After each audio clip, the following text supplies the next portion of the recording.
Welcome to today's episode of the Normalized Surrogacy podcast by Surrogacy Mentor. I'm your host, Carrie Flamer Powell, experienced gestational surrogate, surrogacy agency founder, and owner of Surrogacy Mentor, where our aim is to help surrogates match with reputable surrogacy agencies for a safe, ethical, and enjoyable surrogacy journey. Today, I am happy to welcome our very special guest, parent via surrogacy and investigative reporter, Jeananne Brownell. Welcome, Jeananne. Hi, thank you so much for having me. Absolutely. I'm so excited to talk to you today about our topic, which is the passage of the Michigan Family Protection Act, which is a huge positive change in the surrogacy community here in the USA. But before we dive in, I do want to share a little bit about Jeananne. Jeananne Brownell is an award-winning journalist and author of Elusive Mommyhood, an investigative reporter's personal journey into IVF and surrogacy. Blending memoir with investigative reporting, the book explores the emotional, ethical, and legal complexities of assisted reproduction, drawing from Jeananne's own surrogacy experience and her advocacy work in passing the Michigan Family Protection Act. So again, welcome. Super excited to talk about this topic. It was such a surprising and welcome positive change that Michigan now has legal surrogacy. But before we talk about that specifically, why don't you share with those listening and watching your personal experience with surrogacy? Right. So I'm originally from Michigan, but I live in London in the UK. And I was told, I don't remember what age I was at this point, that I had unexplained infertility. I'd gone through I'd done all the things, making sure that, I went through temporary menopause. They flushed my fallopian tubes. They did everything. We did, fresh transfers. We did frozen transfers and nothing ever worked. And so after about 2.5, 3 years of this, my gynecologist said to me, I think we need to accept that you have unexplained infertility. And at that point, I had 5 frozen eggs and I had 2 or 3 frozen embryos. And so we decided to sort of take the surrogacy route. And I luckily had some dear friends, a gay Israeli couple who were about 13 months ahead of me on their surrogacy journey in Oregon. And so they were really helpful to be able to talk to about sort of their journey and what the process was, because I didn't know anybody who'd done surrogacy before. And so it was very incredibly helpful. And so we found an agency, we signed on, we found a wonderful surrogate based in Illinois, and we wanted to do it in Michigan, but we couldn't, obviously, because at that point it was still compensated surrogacy and contract surrogacy were felonies in Michigan. So we found a surrogate in Illinois, and she didn't get pregnant the first time with the frozen eggs. She got pregnant the second time with our frozen embryos, but unfortunately she had a miscarriage. And then we had to go the donor conceived route. And so we had one egg donor who we worked with, who on paper looked great. She was amazing. It was an open donation. Unfortunately, they did genetic testing and those embryos all had genetic anomalies. So we found another egg donor, and we luckily finally were able to achieve a pregnancy or have embryos that were fine, achieve a pregnancy with Julie. And my twins were born, boy and girl twins were born in 2018. So they're now 7 years old. That's amazing. I love that you have such a personal connection to surrogacy, obviously. So let's talk about the Michigan Family Protection Act. So for those that may not have any idea what we're talking about, what's the 30-second history on surrogacy in Michigan before the Michigan Family Protection Act? So I will try to keep it brief, but Michigan has a very pivotal history in the world of global surrogacy. So Michigan was the first place in the world where a compensated surrogacy contract was signed in 1976 by a man by the name of Noel Keene. And he did a lot of contracts after that, including, of course, the infamous Baby M case in the mid-'80s in New Jersey. He also was the person that created a surrogacy contract for a different family in New Jersey, which was the first gestational surrogacy in the world. And that child was born Jill Brandt, who I interviewed for my book. Jill was born in Ypsilanti, Michigan in 1986. And Michigan was also the first place in the world because of Jill's birth, where a judge ruled that the intended parents and not the surrogate's name should go on the birth certificate. So that was kind of what was happening in Michigan. But then all of a sudden, obviously, the Baby M case happened and the state of Michigan, got very concerned because at that point, surrogacy was very new. It was sort of uncharted territory. And so they decided to create this 19 1988 Surrogate Parenting Act, which kind of just ended surrogacy completely, or not completely, but ended surrogacy contracts in the state of Michigan. And so it just kind of slammed the door on that. There was a loophole in that law which allowed for non-compensated surrogacy. But the problem was, as you know, this is, a huge issue, is that, these a lot of people who've done surrogacy, who've acted as surrogates in Michigan, they haven't gone through all the processes that one should go through. A lot of people who maybe were turned down by other agencies popped up on sort of, Michigan surrogacy sites saying, I can be your surrogate. And since there were no contracts, it also meant that you sort of had to entrust the person that you were working with. And also, because the contracts were not allowed, it also meant that different judges in different parts of the state would rule differently. So, for example, if you lived in a sort of more liberal area, like let's say suburban Detroit, chances are you would probably get a pre-birth order before your child was born. But, if you lived in the west side of the state, which is more conservative, there were judges who actually were not signing pre-birth orders. And there was a case that made national news a few years ago of a couple called Tammy Myers and I forget her husband's, Jordan, and they had twins, but the judge did not give them a pre-birth order. And so they had to go through an adoption process of their twins. So anyway, that's sort of the landscape of why that law happened and sort of what that looked like until the passing of the Michigan Family Protection Act. Right. And, for those of us on the professional side, Michigan was always what we call a red light state, meaning absolutely cannot do surrogacy there. It's dangerous. It's criminalized and it's don't go there basically. And so we have not, as professionals, been able to work with surrogates. Those who have worked with surrogates in Michigan, it's been very much hush hush. And like you said, it had to be a lot of trust between the parties because the surrogate really had all the power to make whatever decision she wanted to. And for those that don't know what the Baby M case was, we won't go over the details here, but Google the Baby M case and why that was such a critical case that really changed a lot of things in Michigan. So this is, I think it's 38 years of history in Michigan being this way for surrogacy, but now we have the Michigan Family Protection Act. So what is the Michigan Family Protection Act and what's the effect on surrogacy now? So the Michigan Family Protection Act, which was signed into law on April 1st of last year and came into effect last week, and I won't bore you with why that's the case, but it has to do with sort of weird Michigan legislative laws. What that law does is it now allows for both compensated surrogacy and contracts. It also has what we're equally as proud of is something called a parentage part of the law as well. So it means that any child born through assisted reproduction in the state of Michigan will know from birth who their parents are, that they'll be legally tied to their parents. And that is especially important for same-sex couples. Like, for example, a lesbian couple where the genetic parent obviously is on the birth certificate, but the non-genetic parent isn't. And so they have to go through this complicated second parent adoption. What that now means is that they won't have to do that. That, pretty much before they leave the hospital, they get the VAP, voluntary active parentage, and, both names are on the birth certificate and there's no question. So we're very much proud of that as well. But essentially what it means is that now you can have contracts for surrogacy. You can have surrogates who are in state. You can have Michigan families being able to gain pre-birth orders before their children are born. There's no question that they will receive those.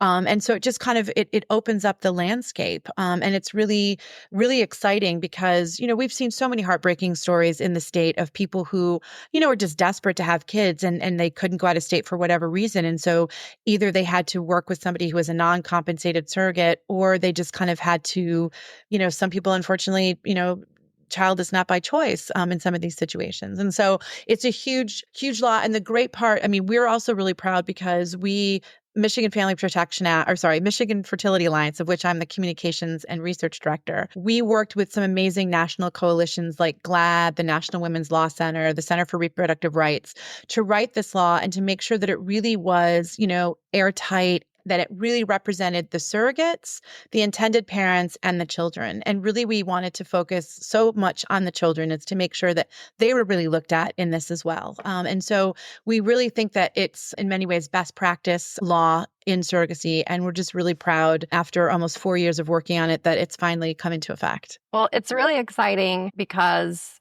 it takes, like I said, what was a red light state. So we have like green, yellow, and red, right? Like green is yay, everything's great. You can do surrogacy there, no problem. Yellow is be careful. There's some gray area. And then red is like absolutely do not work in these states, right? And it took Michigan from red all the way to green, to where Mhm. it's not only we're not only able to do surrogacy there now, but it's actually something we can look at as, like you said, a framework for Mhm. other states who maybe want to either enact laws or statutes or a process that doesn't exist. Because a lot of states don't actually have any laws on the books whatsoever. They just have statutes and ways that things are done, and precedents set by certain jurisdictions or judges, but there's no actual law. And so Michigan went from being stay away to, wow, actually look at what they did there and maybe use it to model some other states' process on. Well, and the other one of the things that was really cool about working on the law, and I don't want to sort of like become a policy wonk here, but there was, the Uniform Parentage Act, which sort of is, model legislation on lots of things around parentage, including around surrogacy and assisted reproduction. And the reporter on the legal reporter on that law or on the Parentage Act is a woman by the name of Courtney Joslin, who's based in California. And Courtney worked with us on our bill. So like we got the sort of best of the best, the gold standard of people working on this bill. And that was really exciting for us too, because we thought like, gosh, we've really got the people who know, I mean, these are the minds, the legal minds who know this stuff inside and out. And it was just really exciting to know that, these were people who'd been working on this for years and they were helping us set up this law. So we're really proud of that. So you used to live in Michigan, and were you working on this the whole time while living in the UK? Living in the UK, yeah. So I'll tell you sort of how it kind of came about, how I kind of Yeah. came to be involved in this. So, yes, I am from Michigan originally. My mom was living in Michigan up until a few years ago. I spend every summer in Michigan. I'm a registered voter in Michigan. I'm a Michigan girl. And so when I started working on this book in 2020, I came across a woman by the name of Stephanie Jones, who had founded the Michigan Fertility Alliance. And she had a couple of near death, near fatal ectopic pregnancies. And so she decided to found the Michigan Fertility Alliance because she was going to have to, have a second child via surrogacy.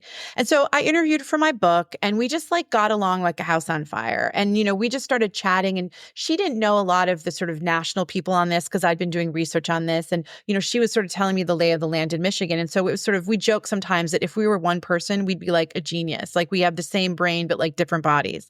And so over time, she just said to me, would you, want to come on board and do this work with me? And so we just kind of put our heads down, and like, because of the people that I'd interviewed for the book, we'd reached out to them, made these connections, and sort of also after the elections in 2022, in Michigan, we had the resolution Prop 3 was what it was called, and it sort of enshrined reproductive health care and abortion rights into the Constitution of Michigan.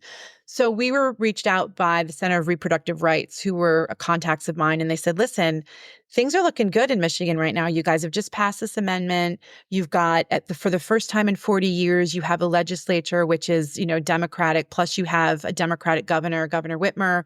Maybe the time is right to do this.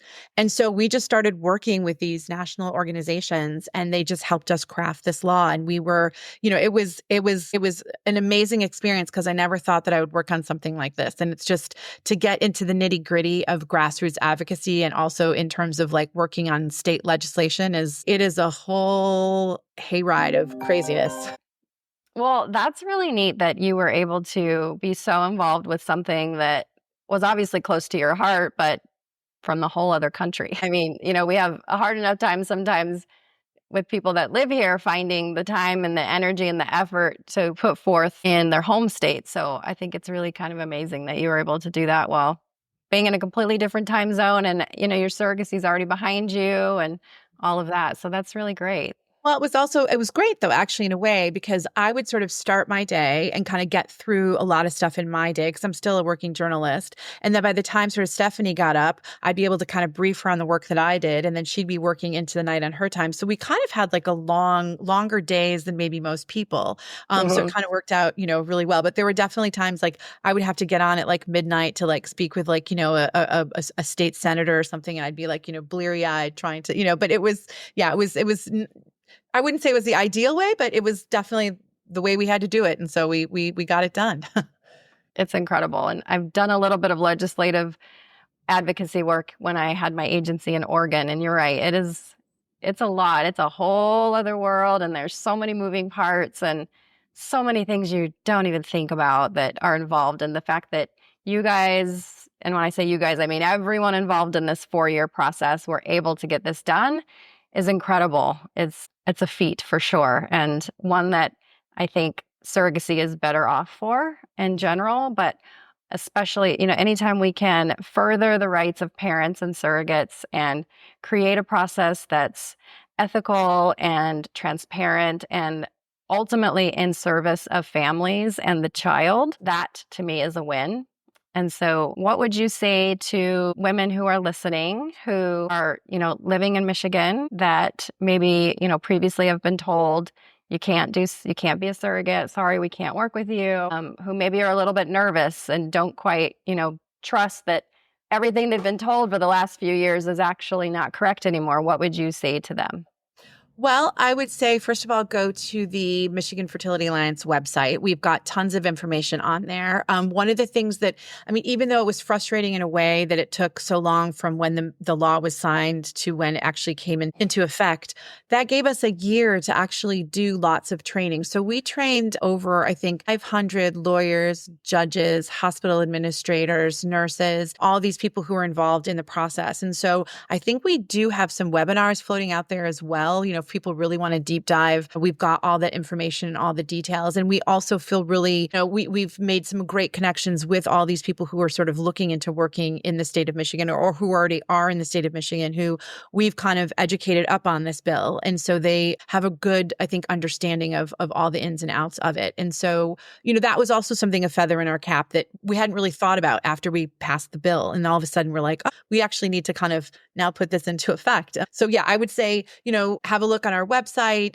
talk to, agencies that are either in state or out of state if you're interested in working with them, and see if they've sort of been trained up on all this stuff. And, that people can always reach out to us and we can point them in some directions of places to go as well. I love that. Well, I think, thank you for your contribution to all of this. It's incredible. And I'm so excited, not only as a former surrogate, but as a professional in this industry, that we have, again, yet another wonderful path to surrogacy in another state that wasn't previously available to us. So, any parting words for parents or surrogates who, maybe in or out of Michigan, that are thinking about starting this journey? Well, I mean, one of the things that, I don't know if it's directly related to that question, but one of the things that, I'm really keen to sort of talk about in the book is, I think that there are many things within the surrogacy space that we need to change the narrative around. I think, there's a lot of narratives that have been incorrect over the years around surrogates, but also about sort of children born through surrogacy. And that's something that I'm really becoming quite active on right now, because as we know, I mean,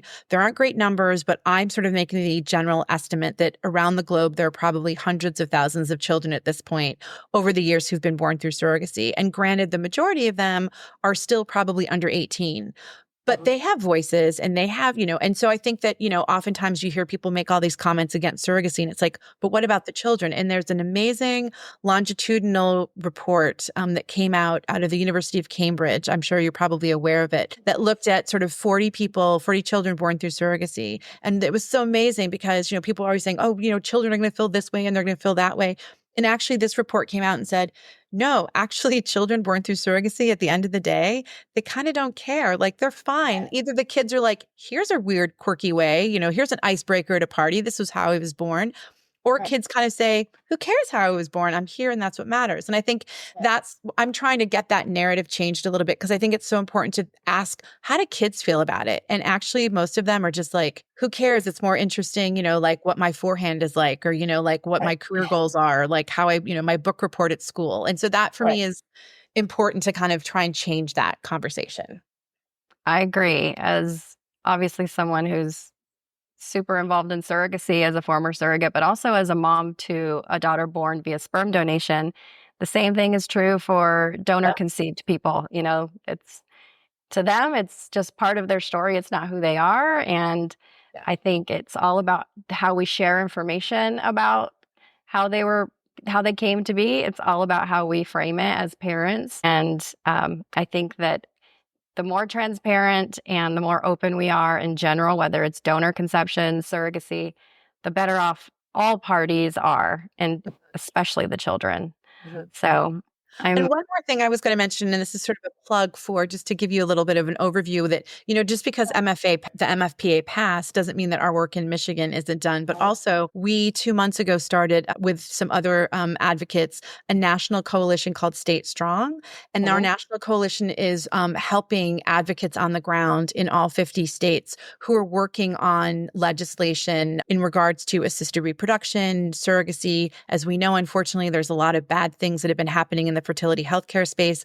And so our goal and our role is to try and help people. So, there are some states that maybe only have one person who's advocating on something. And so we're trying to give them the messaging. We're trying to give them the support of, some good bills that they can look at. And so if anybody out there is sort of, working on some of this grassroots stuff in their state and they feel that they need help, we are around. That's part of what we've decided to form our organization to kind of really work on these things, because as we know, it's all happening in individual states right now. And we need to kind of have good legislation out there because there's a lot of bad stuff that we've been seeing. is there a website for that?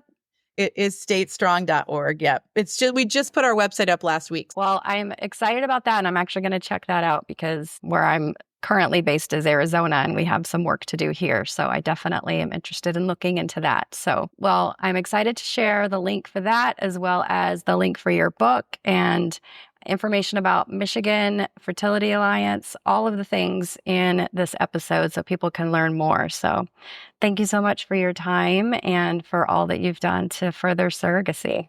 Well, thank you so much for letting me come on and chat about my passion project. I really appreciate it. So thank you. Absolutely. And that brings us to the end of this episode of the Normalized Surrogacy podcast by Surrogacy Mentor. I again want to thank my very special guest, Jeananne Brownell, for joining me for this chat today. You can learn more about Jeananne via the links in this podcast. And be sure to check us out online at surrogacymentor.com. If you're interested in knowing whether surrogacy is right for you, take the easy 2-minute quiz on our website. Also learn more about our intended parent mentoring at modernparentmentor.com. Subscribe to this podcast to learn more about gestational surrogacy and how to have a safe, ethical, and enjoyable surrogacy journey. Talk to you next time.